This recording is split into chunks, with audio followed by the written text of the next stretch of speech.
যুদ্ধবিধ্বস্ত ফিলিস্তিনিদের পক্ষে ঢাকা বিশ্ববিদ্যালয়ের রাজু চত্বরে ছাত্রলীগের আয়োজনে চলছে ছাত্র সমাবেশ। সেখানে আছেন সহকর্মী সাজিদ সরকার, আমরা যুক্ত হচ্ছি তার সাথে।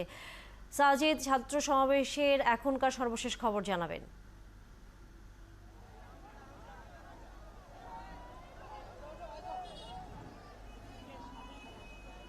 তানিয়া, ইতিমধ্যেই সমাবেশ শুরু হয়েছে ঢাকা বিশ্ববিদ্যালয়ের মধুর ক্যান্টিন। এই ক্যান্টিন থেকে ছাত্র সমাবেশটি রাজু ভাস্কর্যে গিয়ে তাদের এই প্রতিবাদ সমাবেশ শুরু হবে।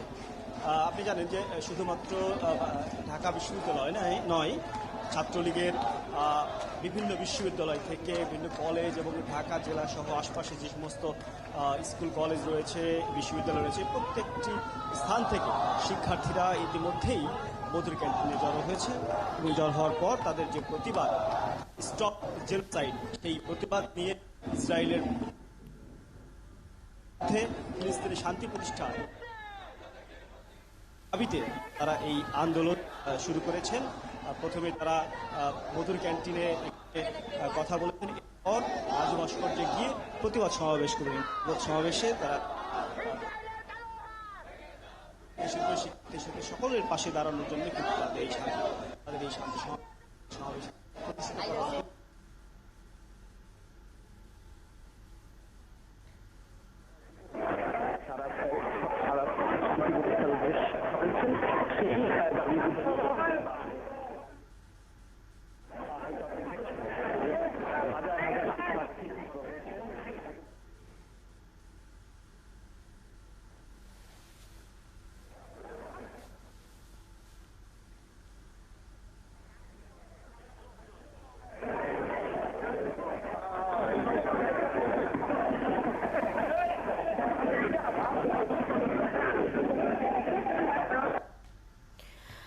দর্শক, আপনারা আমাদের সাথে আছেন এই মুহূর্তে ঢাকা বিশ্ববিদ্যালয়ে যুদ্ধবিধ্বস্ত ফিলিস্তিনের পক্ষে ঢাকা বিশ্ববিদ্যালয় রাজু চত্বরে ছাত্রলীগের আয়োজনে সমাবেশ চলছে। ছাত্র সমাবেশ, সেখান থেকে ফিলিস্তিনিদের উপর যে ইসরায়েলি আগ্রাসন এবং নৃশংসতা সেটি বন্ধের এবং একই সাথে সেই বিষয়ে বিভিন্ন দেশের বড় বড় যেই দেশগুলো রয়েছে তাদেরও অবস্থান থেকে সরে আসবার জন্য নানা ধরনের দাবিতে আসলে ছাত্র সমাবেশ চলছে।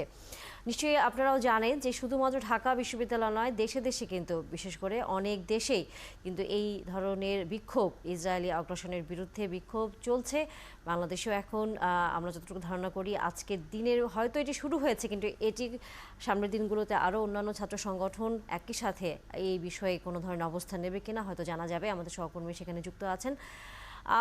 এখন পর্যন্ত যতটুকু আমরা দেখতে পাচ্ছি, ঢাকা বিশ্ববিদ্যালয়ের রাজু চত্বরে গিয়ে এই সমাবেশটি এই মুহূর্তে যেটি হয়তো সরাসরি আমরা দেখছি যে তারা পায়ে হেঁটে সেখানে গিয়ে উপস্থিত হবেন এবং সেখানে হয়তো ছাত্র সমাবেশের যে নেতাকর্মীরা রয়েছেন তারা হয়তো বা তখন তাদের যে দাবি বা বক্তব্য সেটি তারা তুলে ধরবেন।